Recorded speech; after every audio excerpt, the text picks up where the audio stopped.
The S&P 500 has an average annual rate of return of around 10%. Not 10% every year, but that is the historical average. And whenever I make a video about this or I show a calculator, which I'm going to show you in a second, some smartass inevitably says, oh, well, actually, you should put 7% in the calculator and not 10% because you should adjust for inflation. First of all, shut up. Second of all, here's why that's wrong. 10% is the actual annual rate of return. We are measuring the growth of the portfolio value, not the purchasing power 30 years from now. Your portfolio compounds at before inflation returns, not inflation adjusted returns. But talking about inflation is a separate conversation.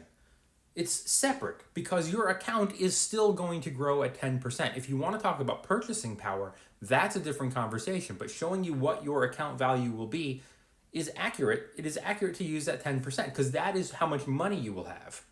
If you're talking about, well, will that 1.1 million buy the same amount? No, but that's a different conversation. Here we're putting $500 per month into an S&P 500 ETF that has an average annual return of 10% over a 30-year period. So by the time you retire, you will have over $1 million.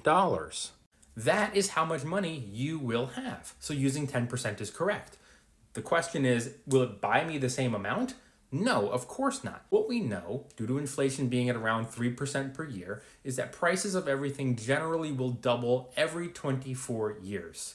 Those are estimates, of course. I don't need some smartass in the comments going, well, actually, those are just loose guidelines. So if we know that prices are going to double and we want to know that we'll have $1 million of spending power 30 years from now, you need to double the amount of money you're investing, but the 10% return remains. If you need $1 million in today's money 30 years from now, you get it? We got to double the amount that's being invested. If you want $1 million purchasing power 30 years from now, you need to double what you're investing, and then it goes to 2 million. But the 10% is the actual return on your investments. Hit the follow. See you later.